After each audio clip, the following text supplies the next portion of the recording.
Olá, gente, sejam bem-vindos. Me dá só um instante, que eu estou com um probleminha para conectar aqui a Bíblia na tela. Aguarda só um minutinho.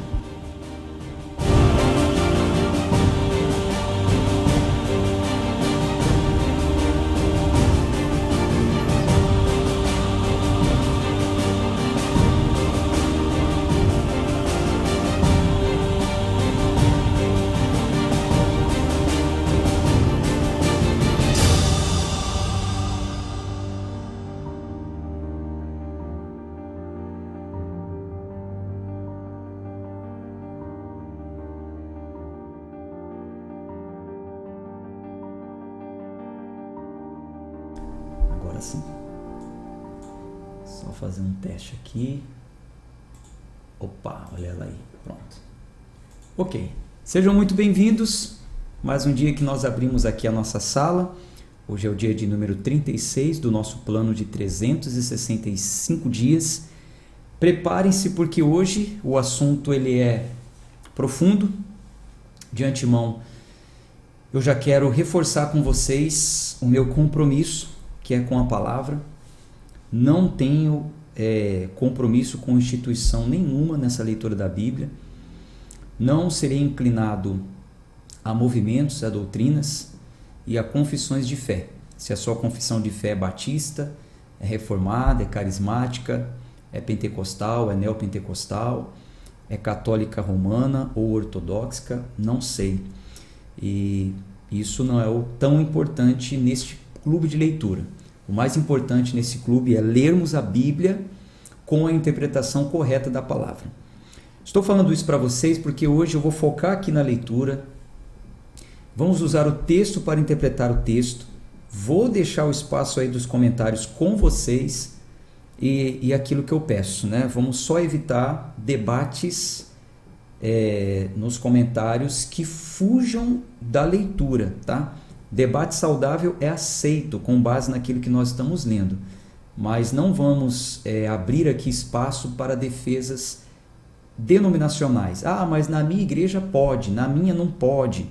Não, nós estamos falando de Bíblia. E hoje nós vamos ler um capítulo que diverge opiniões, principalmente por alguns que adotaram a sua confissão de fé neopentecostal. Não digo nem o pentecostal raiz, tá? Mas o neo, que aderiu aí a um movimento de fogo, enfim. Hoje nós vamos falar sobre línguas. E assim, eu já quero te adiantar que o texto de hoje vai falar sobre um tipo de língua. É claro que existem outras referências. Então, hoje nós vamos falar sobre a que estamos lendo hoje. Mais para frente, nas cartas paulíneas, nós veremos esse assunto a ser tratado de uma outra maneira. Mas o que aconteceu no dia de Pentecoste é o que nós vamos ler hoje e vamos nos ater ao que está escrito na palavra. Tá bom? Vamos fazer nossa oração. Pai amado, Pai querido, louvamos, exaltamos o Teu santo nome. O Senhor é muito bom, Deus misericordioso, Deus de graça.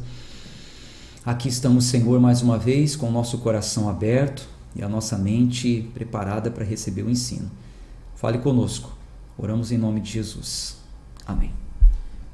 Bíblia na tela, versão King James, 1611. Se você é novo por aqui, se inscreva no canal, dê aí o seu like, toca no sininho, ative as notificações. E se você quiser seguir conosco nesse plano de leitura, siga daqui para frente. Eu aconselho que você resgate pelo menos os 2 primeiros dias, para que você saiba por que nós escolhemos a Bíblia King James. Aliás, abre aí a sua Bíblia em Atos 2. Resgate os primeiros dias, você vai saber por que escolhemos essa versão de 1611, a mais antiga. E você vai saber também por que adotamos para este ano, como princípio de interpretação da leitura, a hermenêutica.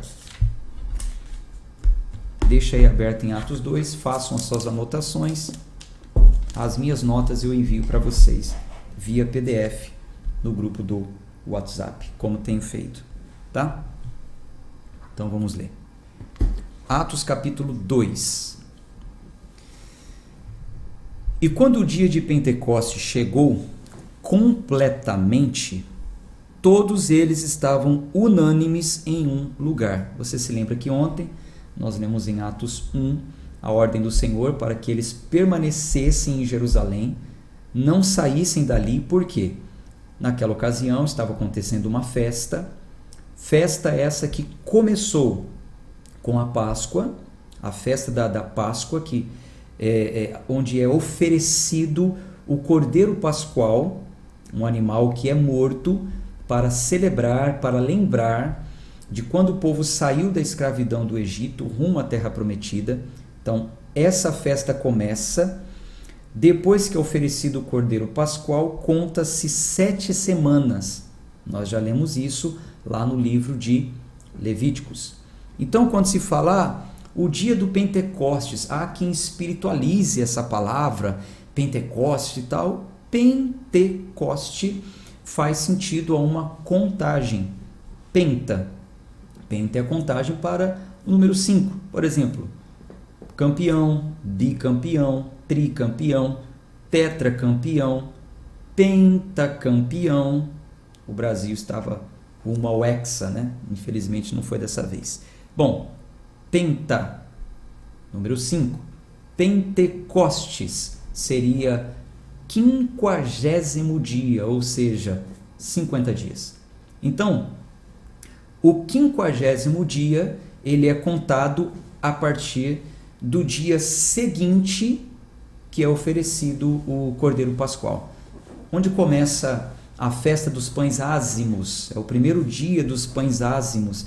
Gente, nós lemos isso lá em Levíticos 23, versículo 15 e 16. Já lemos, por isso eu nem vou abrir aqui de novo. Se você quiser, você consulte os PDFs que a gente já enviou para vocês, ou depois no de hoje eu vou colocar essa referência, você vai lá e confere.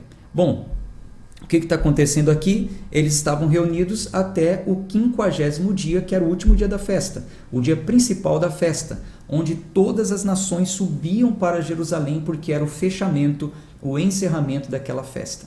O que acontece? Na velha aliança, quando falar velha aliança, velho concerto, velho testamento, velho pacto, tudo quer dizer a mesma coisa, tá?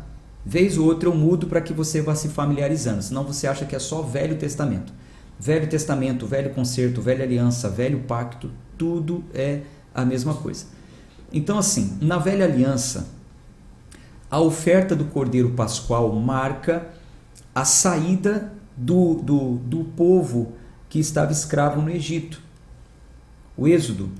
Então, nós vamos ler isso juntos ainda. Quando o povo estava para sair do Egito, Deus deu a ordem que matasse um cordeiro, passasse o sangue nas ombreiras da porta, e aquele cordeiro que estava sendo oferecido ali simbolizava, né, o sacrifício de Cristo em prol do seu povo, já apontava para o que iria acontecer na nova aliança, porém ali também estava sendo feita uma aliança através daquele cordeiro. Então eles deveriam comer aquele cordeiro, reunidos em família. As famílias pequenas deveriam chamar inclusive alguns vizinhos para que eles pudessem comer juntos, e já comerem calçados, preparados, porque por volta da meia-noite o anjo da morte ia passar, ia matar todos os primogênitos, etc. e tal. A gente vai ler tudo isso juntos. Então eu só estou aqui trazendo isso para você, esse conhecimento, para que você veja toda a tipologia do Velho Testamento apontando para o Novo. Tudo que acontecia no Velho Testamento já era uma sombra, já pré-anunciava o que ia acontecer de uma vez por todas. Então o que aconteceu?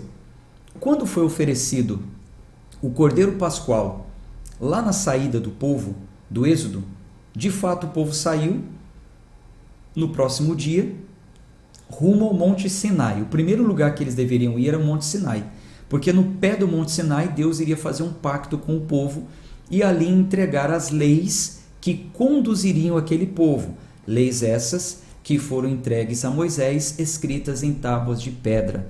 Moisés chega com o povo no pé do monte, ele fica 3 dias desaparecido lá no monte e ele volta com as leis que conduziriam aquele povo. Gente, tudo semelhante ao que aconteceu na nova aliança. Assim como Cristo também morreu, ressuscitou ao terceiro dia, trazendo a promessa do Espírito Santo, enfim, tudo realmente apontando para a nova aliança. Quando o povo estava ali no pé do Monte Sinai, após 50 dias, a gente vai ler isso junto lá no livro do Êxodo, após 50 dias eles chegam ali no pé do Monte Sinai para fazer esse pacto com Deus, e a glória do Senhor desce ali, desce em forma de tempestade, de trovão, de relâmpago. O povo fica até com medo daquilo. Da mesma forma nós vamos ver acontecendo aqui na nova aliança. Você vai ver que foi apresentado a oferta, o Cordeiro Pascual, no caso o próprio Cristo. Então foi apresentado,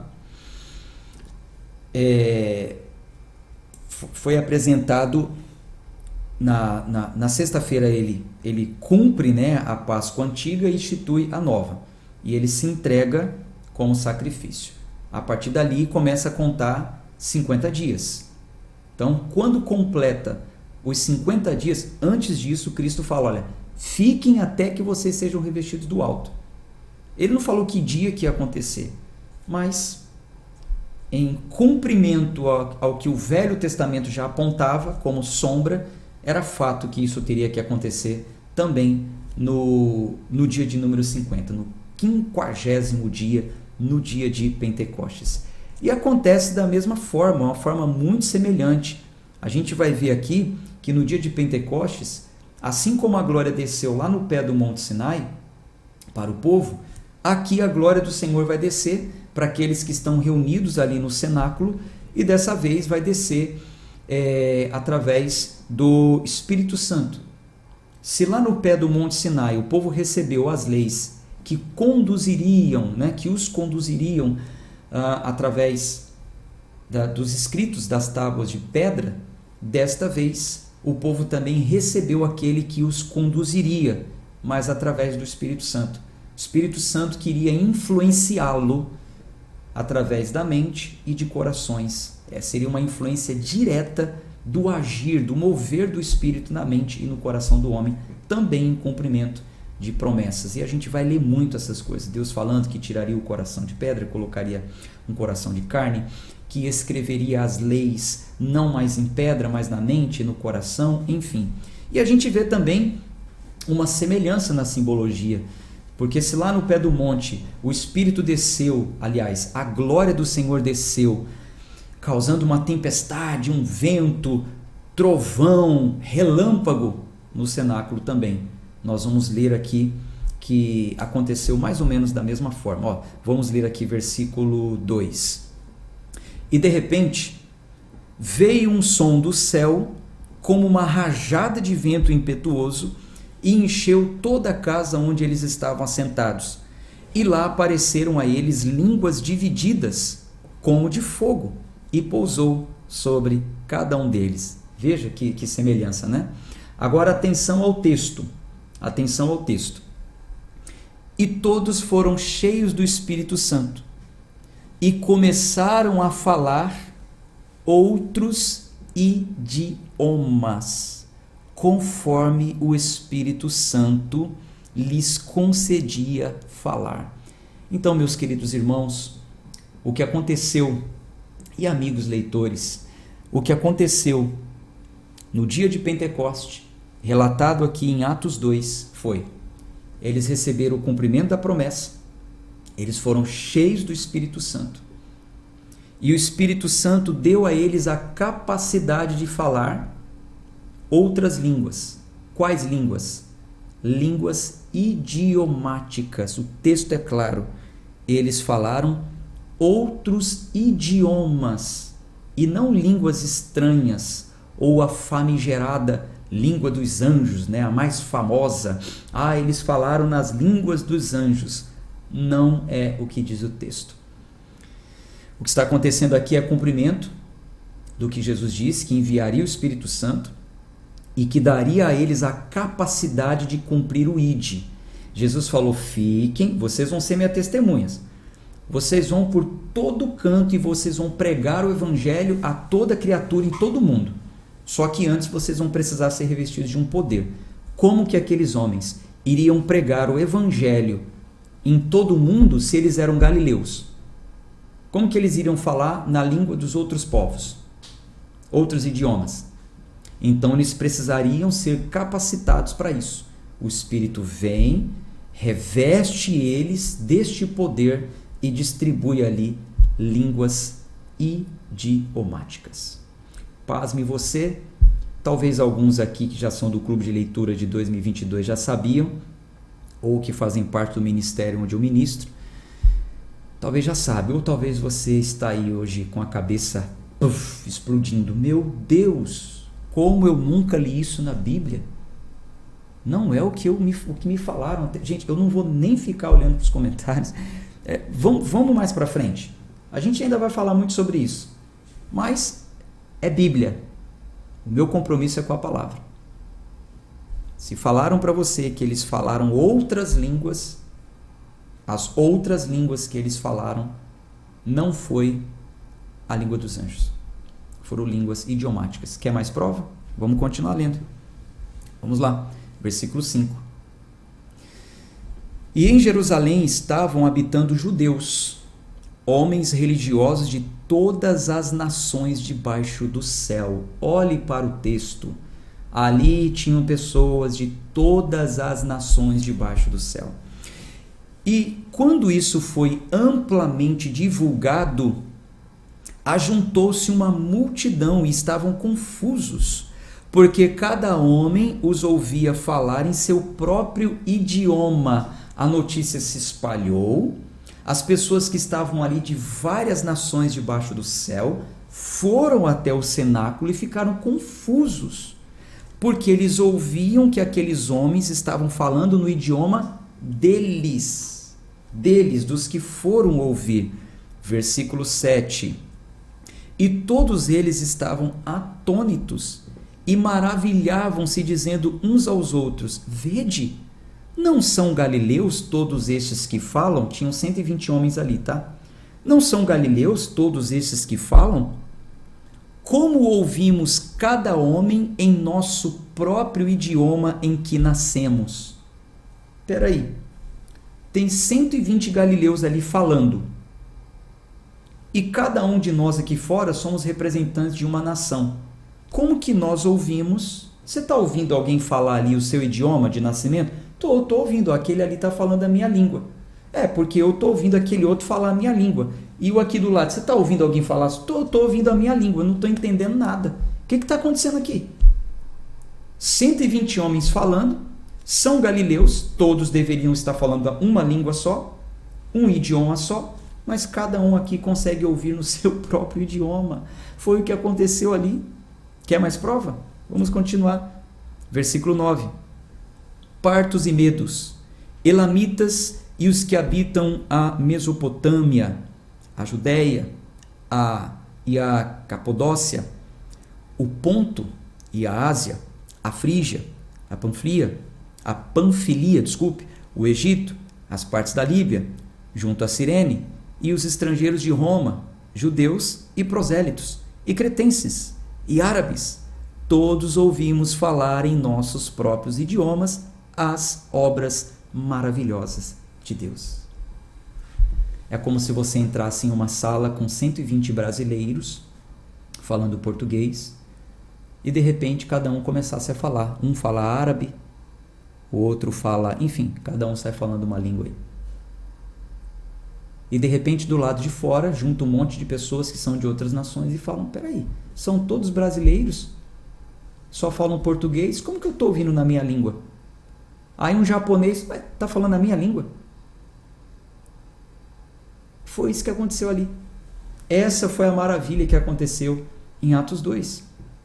Então aqui fica claro que aqueles 120 que estavam ali reunidos nesse dia eram galileus, o texto é claro, e passaram a falar novas línguas idiomáticas.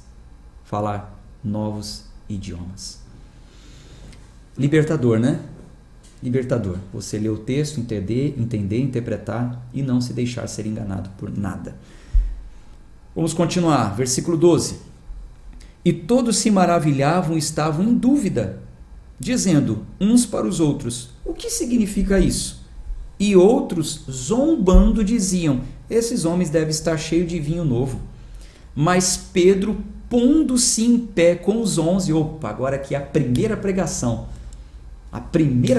de Pedro, agora sim, cheio do Espírito Santo, olha só, mas pondo-se em pé com os 11, levantou a sua voz e disse: homens da Judéia, e todos vós que habitais em Jerusalém, seja-vos isto conhecido e escutai as minhas palavras, porque estes não estão embriagados, como imaginais, sendo esta a terceira hora do dia.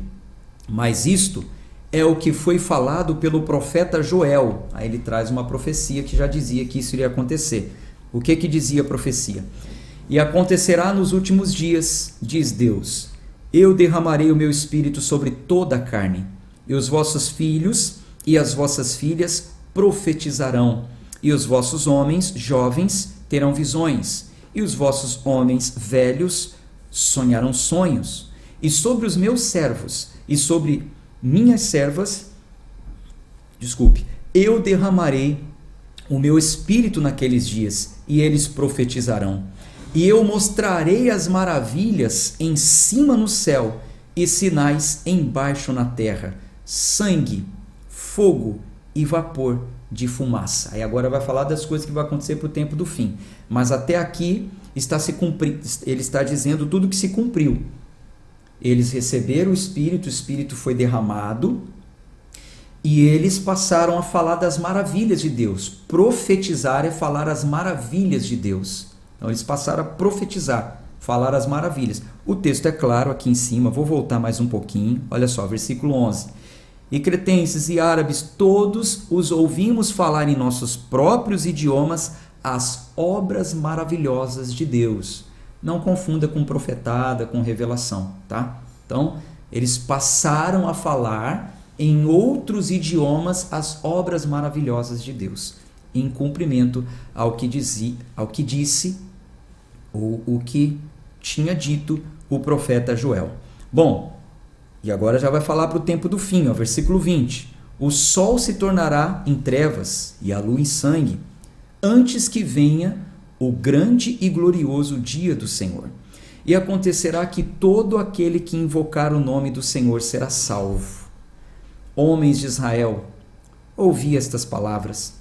Jesus de Nazaré, homem aprovado por Deus entre vós com milagres, maravilhas e sinais, que Deus fez por ele no meio de vós, como também vós sabeis, a este, entregado pelo determinado conselho e presciência de Deus, tornando vós pelas mãos perversas, o crucificastes e o matastes.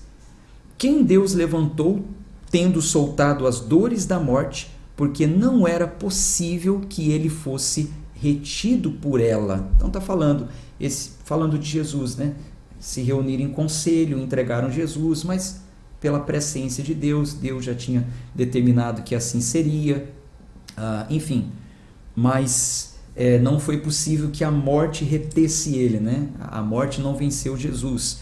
Versículo 25, porque Davi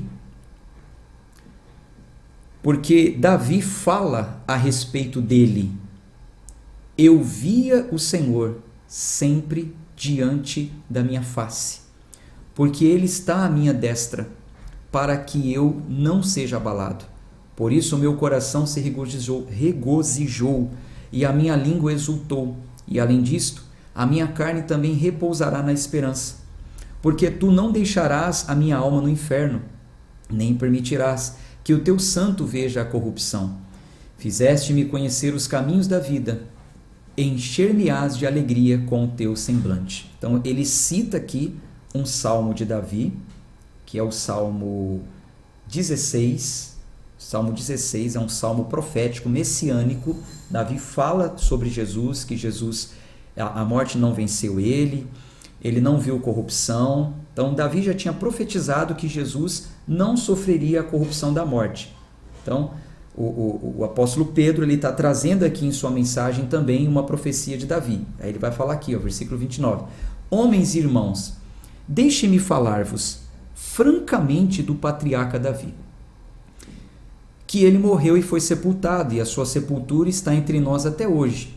Portanto, sendo profeta, e sabendo que Deus lhe havia jurado com juramento, que do fruto de seus lombos, segundo a carne, ele levantaria o Cristo para sentar-se sobre o seu trono, ele, prevendo isto, falou da ressurreição de Cristo, que a sua alma não foi deixada no inferno, nem a sua carne viu a corrupção. Então, Davi recebeu uma promessa, nós ainda vamos ler isso juntos, no Velho Testamento. Deus prometeu a Davi que nunca faltaria um rei da linhagem dele no trono de Israel.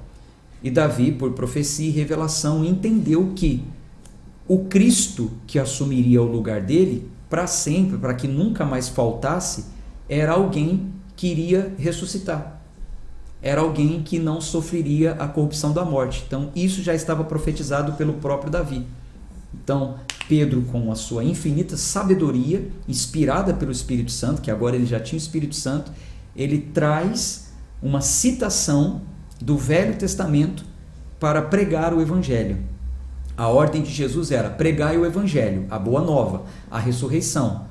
Então, nós temos que focar a pregação no Evangelho, mas não há problema algum trazer algumas citações do Velho Testamento para embasar a pregação do Evangelho. Foi exatamente isso que o apóstolo Pedro fez. Versículo 32. A este Jesus, Deus o ressuscitou, do qual todos nós somos testemunhas. Portanto, tendo sido exaltado pela destra de Deus e tendo recebido do Pai a promessa do Espírito Santo, ele derramou isto que vós agora vedes e ouvis. Então, Cristo foi exaltado à destra de Deus, recebeu do Pai a promessa do Espírito Santo e derramou sobre eles. Então, Pedro está falando, o que vocês estão vendo aqui foi o derramamento do Espírito Santo, a promessa do Deus Pai ao Filho e o Filho para nós, se cumprindo. Versículo 34. Porque Davi não subiu aos céus, mas ele próprio diz: o Senhor disse ao meu Senhor, assenta-te à minha destra. Quer dizer, antes de Davi ter sido morto em vida, ele não tinha subido aos céus, mas ele teve a revelação, e aqui Pedro vai citar, quando ele disse assim, que é um salmo também: o Senhor disse ao meu Senhor, assenta-te à minha direita, até eu fazer teus inimigos por escabelo, por baixo, por estrado dos teus pés. Saiba, pois, com certeza, toda a casa de Israel, que a esse mesmo Jesus, a quem vós crucificastes, Deus o fez Senhor e Cristo. Ora, quando eles ouviram isso, compungiram-se em seu coração e disseram a Pedro e aos demais apóstolos: homens e irmãos, o que faremos? Então, quando eles viram o cumprimento da promessa, quando eles viram que o Espírito Santo desceu, distribuiu línguas, Pedro prega com firmeza, traz provas da Escritura, mostra as provas que comprovaram Cristo ser o Filho de Deus, os sinais, os milagres. E Pedro acusa eles dizendo: olha, vocês o crucificaram, vocês o mataram. Então o povo fica compungido, constrangido, transtornado e fala: e agora? O que a gente faz?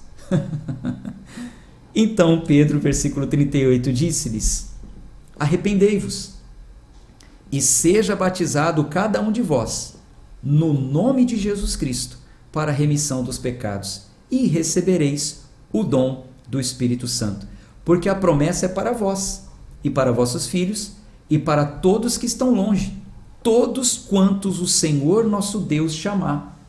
Então Pedro está dizendo aqui que a promessa do derramamento do Espírito Santo é para todos. Não era apenas para os judeus, mas como também para os gentios, para todos os povos. Então eles, compungidos, entenderam: a gente precisa se reconciliar com Deus. O que a gente faz? Nós queremos agora nos converter, vamos nos tornar cristãos. Então, quais são os componentes para uma pessoa se tornar cristã? Três apenas. Não mais. O que passar disso é conversa de falso religioso e alienador. 3 componentes. Primeiro, arrependimento. O texto diz: arrependei-vos. E arrependimento envolve mudança de mentalidade, mudança de comportamento, abandono do pecado. Segundo componente, ser batizado em nome de Jesus Cristo. É uma cerimônia pública onde você vai confessar a sua fé em Cristo como Salvador da sua alma, lavando assim os seus pecados, purificando o interior através dessa simbologia que é o batismo nas águas, em nome de Jesus Cristo. No batismo precisa se confessar que Jesus é o seu Salvador, é uma confissão pública.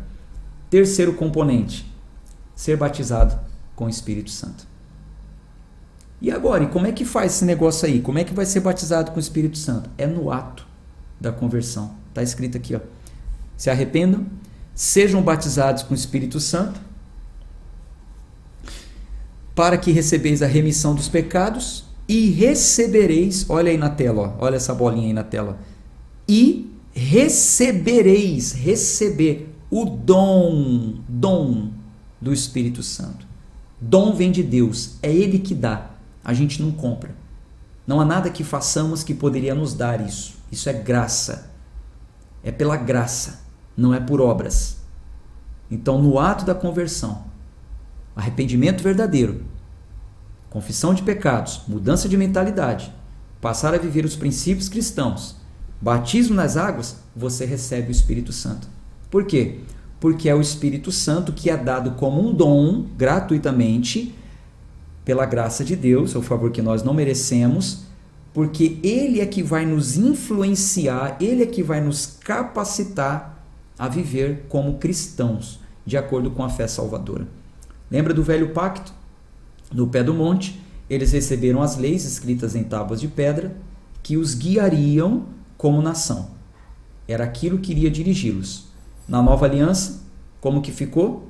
Então, o Espírito Santo desce para guiar-nos como nós devemos viver. A prática dessa fé salvadora. Jesus disse, é Ele que convence do pecado, do juízo, da justiça, é Ele que ensina todas as coisas. O que passar disso, gente? Não tem contexto bíblico. Você precisa questionar se alguém te falar alguma coisa diferente, tá? Você precisa questionar, você precisa pedir base bíblica. Ah, mas e os dons? É outra coisa. Quando a gente chegar lá nas cartas, nós vamos falar sobre dons. Dom de cura, dom de profecia, dom disso, lá nas cartas. Batismo com o Espírito Santo, recebimento do Espírito Santo. É simples assim como você está vendo. Conversão, batismo nas águas, recebe o Espírito Santo. Isso é glorioso, gente. Isso é graça. Isso é graça. Vamos continuar. E com muitas outras palavras ele testificava e os exortava, dizendo: salvai-vos dessa geração perversa. Então, os que alegremente receberam a sua palavra foram batizados, e naquele dia acrescentaram-se em torno de 3.000 almas. E eles continuaram firmemente na doutrina dos apóstolos, e na comunhão, e no partir do pão, e nas orações. E sobreveio temor a toda a alma. E muitas maravilhas e sinais eram feitos pelos apóstolos. E todos os que criam estavam juntos, e tinham todas as coisas em comum. Então aqui nasce a primeira igreja, né? A primeira igreja nasce aqui. E vendiam suas propriedades e bens, e repartiam com todos os homens, conforme cada homem necessitava. E eles, perseverando diariamente em comum acordo no templo, e partindo o pão de casa em casa, comiam o seu alimento com alegria e singeleza de coração, louvando a Deus e tendo o favor de todo o povo. E o Senhor acrescentava diariamente à igreja os que estavam sendo salvos. Capítulo 3. Vamos lá, 3. Ora, Pedro e João subiam juntos ao templo. Então agora vai começar a falar das obras missionárias de Pedro. Lá para o capítulo 12 vai falar também de Paulo. Bom, gente, agora aqui é um texto de informações, é um texto que fala sobre os atos do Espírito Santo na igreja primitiva. Quando tiver aqui alguma coisa de difícil interpretação, eu paro, tá? Mas vamos focar aqui na leitura para a gente avançar com o plano. Então Pedro e João subiam juntos ao templo à hora da oração, sendo a hora 9. Estava sendo carregado um homem coxo, desde o ventre de sua mãe, o qual diariamente punham à porta do templo, chamada Formosa, para pedir esmola aos que entravam no templo. O qual, vendo Pedro e João entrando no templo, pediu uma esmola. E Pedro, fixando os olhos nele, com João, disse: olha para nós. E ele, assentado, atento, esperando receber alguma coisa deles. Então Pedro disse: eu não tenho prata nem ouro, mas o que eu tenho, isto te dou. Em nome de Jesus Cristo de Nazaré, levanta-te e anda. Veja, em nome de Jesus Cristo de Nazaré, levanta-te e anda. Grave isso. Versículo 7. E ele tomando pela mão direita, o levantou. E imediatamente os seus pés e ossos do tornozelo receberam força. E saltando ele, se pôs em pé e andou. E entrou com eles no templo, andando e saltando e louvando a Deus. E todo o povo o viu andando e louvando E todo o povo o viu andando e louvando a Deus. E reconheceram ser ele o que se assentava a pedir esmola à porta formosa do templo. Eles ficaram cheios de admiração e assombro pelo que lhe acontecera. E apegando-se o homem coxo a Pedro e João, todo o povo correu atônito para junto deles, no alpendre chamado de Salomão.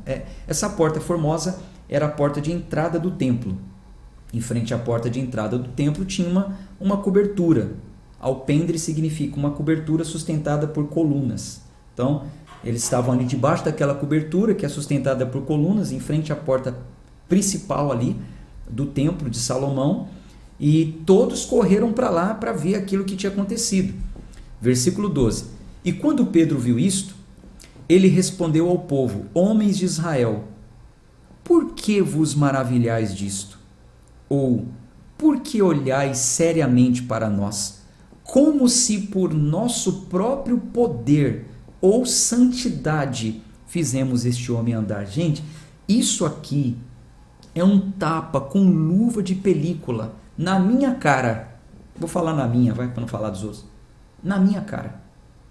Quando eu achar que só porque eu carrego um título de pastor, eu realizo milagres, eu sou melhor do que qualquer pessoa.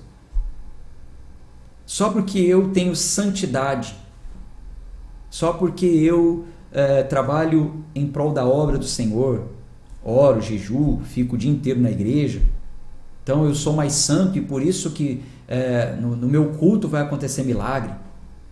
Gente, o apóstolo verdadeiro, tá? Não os que existem hoje, porque os que existem hoje é só uma nomenclatura, né? Nenhum tem autoridade apostólica, como diz a Bíblia, não. Então, um apóstolo de Cristo, ele disse o seguinte: não fica olhando para mim desse jeito não, achando que é o meu poder ou minha santidade. Não é por minha santidade, nem pelo meu poder. Versículo 13. O Deus de Abraão e de Isaque e de Jacó, o Deus de nossos pais, glorificou seu filho Jesus. Então ele trouxe Abraão, Isaque e Jacó como referência, mas não ficou o negócio, é o Deus de Abraão. Não.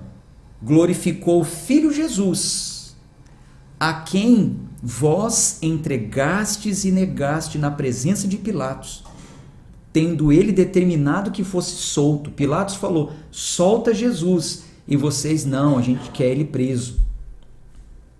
Mas vós negaste o santo e o justo, e desejastes que vos fosse concedido um assassino, e mataste o príncipe da vida, ao qual Deus ressuscitou dos mortos, do qual nós somos testemunhas. Então, vocês preferiram soltar um assassino e prender o príncipe da vida, mas ele ressuscitou, tá? E eu sou testemunha da ressurreição dele, Pedro está falando. E pela fé em seu nome, fortaleceu o seu nome a este homem, a quem vedes e conheceis. Sim, a fé nele deu a este perfeita saúde na presença de todos. Lembra que no versículo, deixa eu ver aqui, 6, falei para vocês, gravem isso, ó. Então, Pedro disse, eu não tenho prata nem ouro, mas o que eu tenho, isso eu te dou. Em nome de Jesus Cristo de Nazaré, levanta e anda. Foi no nome de Jesus. E o que aconteceu? Ele está dizendo aqui que foi pela fé em seu nome. No nome de quem?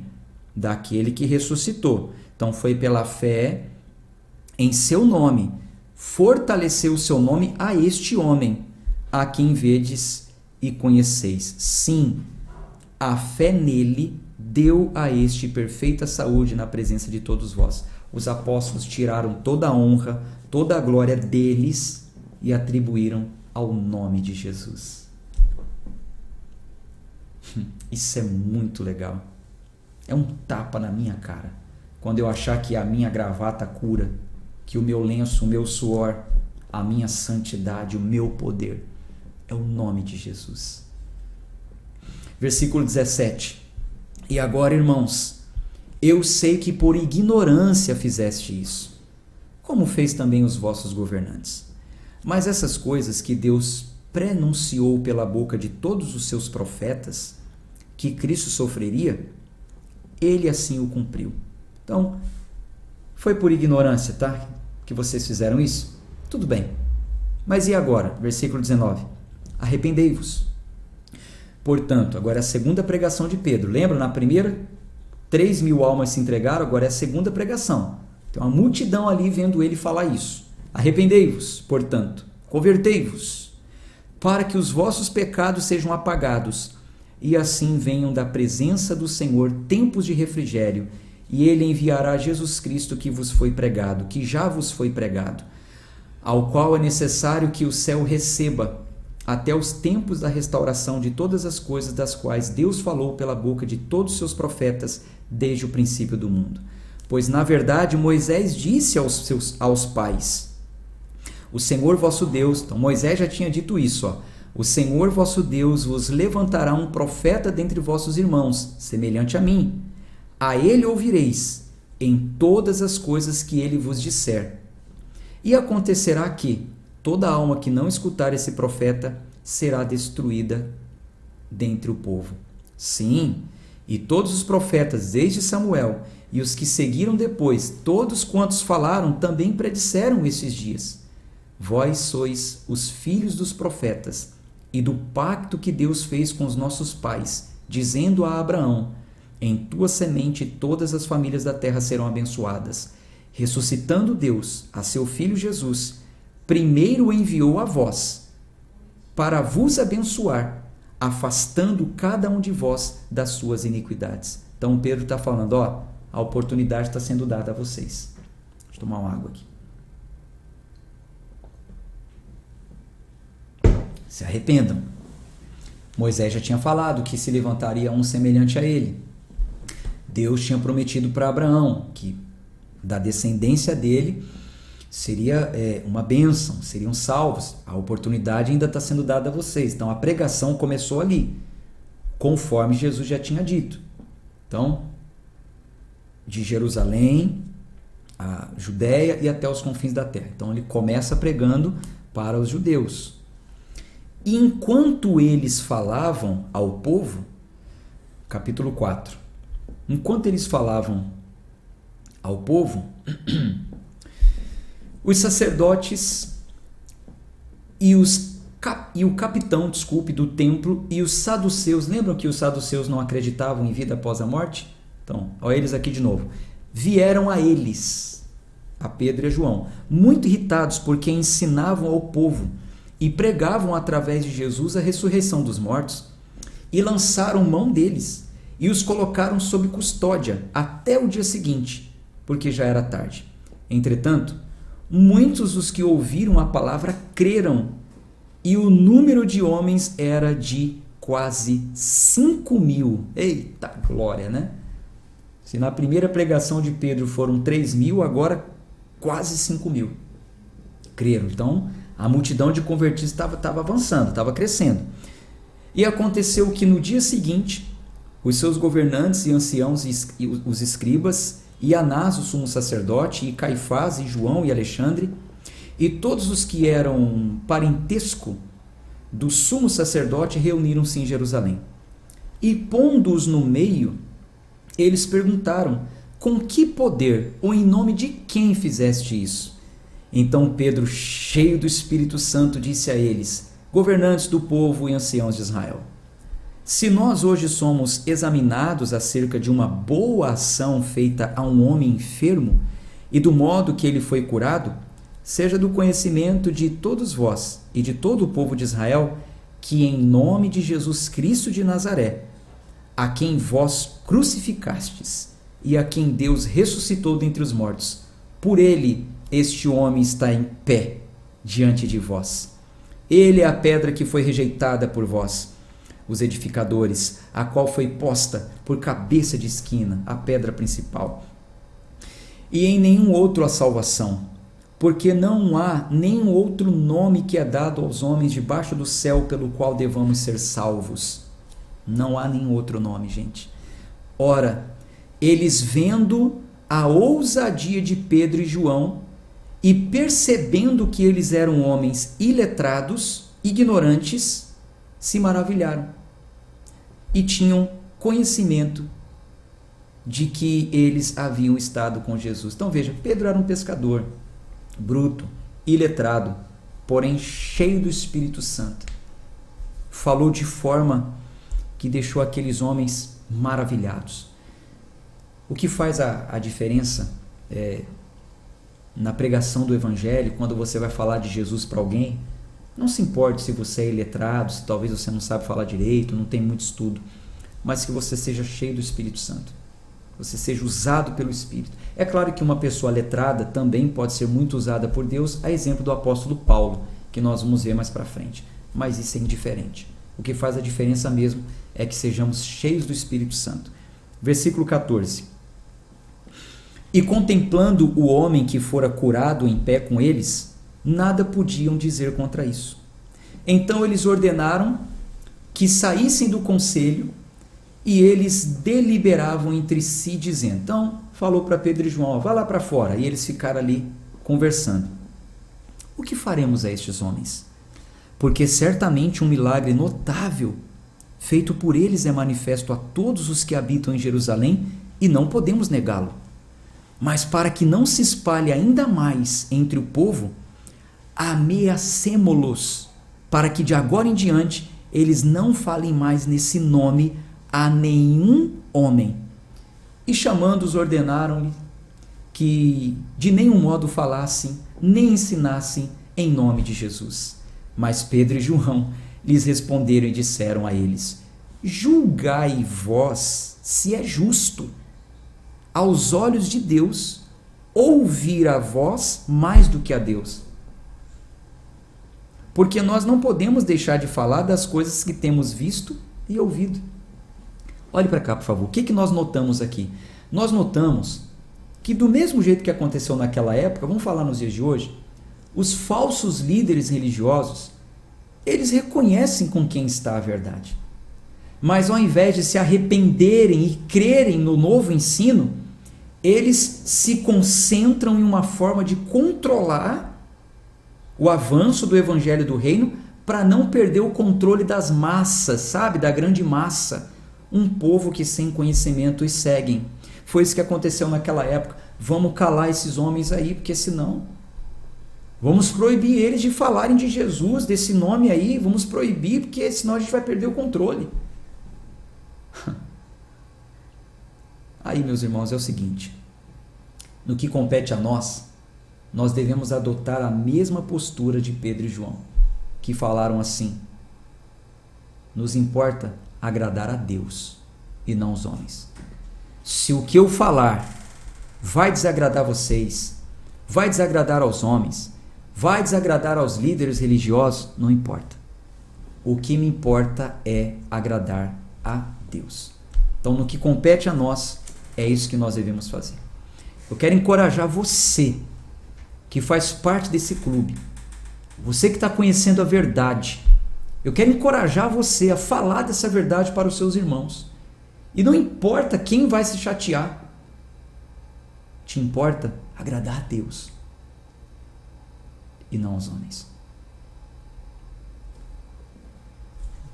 Vamos avançar com a leitura. Versículo 21. Depois de ameaçá-los ainda mais, os deixaram ir, não achando nada para castigá-los por causa do povo, porque todos os homens glorificavam a Deus pelo que acontecera. Porque o homem em que se operara aquele milagre de cura tinha mais de 40 anos de idade. Então veja a fama, como se espalhou, porque mais de 40 anos que aquele homem ele era colocado ali na porta do templo. As pessoas passavam e viam aquele homem. Quando aquele homem é curado, toda a população conhecia ele. Então a coisa se espalhou de um jeito que não teve como. E soltos foram para a companhia dos seus e contaram tudo que os principais sacerdotes e anciões lhe disseram. E ouvindo eles isso, levantaram a voz a Deus unânimes e disseram: Senhor, Tu és o Deus que fizeste o céu e a terra e o mar e tudo o que neles há, que pela boca do teu servo Davi disseste, porque os pagãos se enfurecem e os povos imaginam coisas vãs. Os reis da terra se levantaram e os governantes se reuniram contra o Senhor e contra o seu Cristo, porque verdadeiramente eles se ajuntaram contra o teu santo filho, que tu ungiste, não só Herodes, mas Pôncio Pilatos, com os gentios e todo o povo de Israel, para fazerem tudo o que a tua mão e o teu conselho determinaram antes para ser feito. E agora, Senhor, olha para as suas ameaças e concede aos teus servos que falem com toda ousadia a tua palavra. Estendei a tua mão para curar e para que os sinais e maravilhas sejam feitos pelo nome do teu santo Filho Jesus. E tendo eles orado, foi abalado o lugar em que eles estavam reunidos, e todos foram cheios com o Espírito Santo e anunciavam a palavra de Deus com ousadia.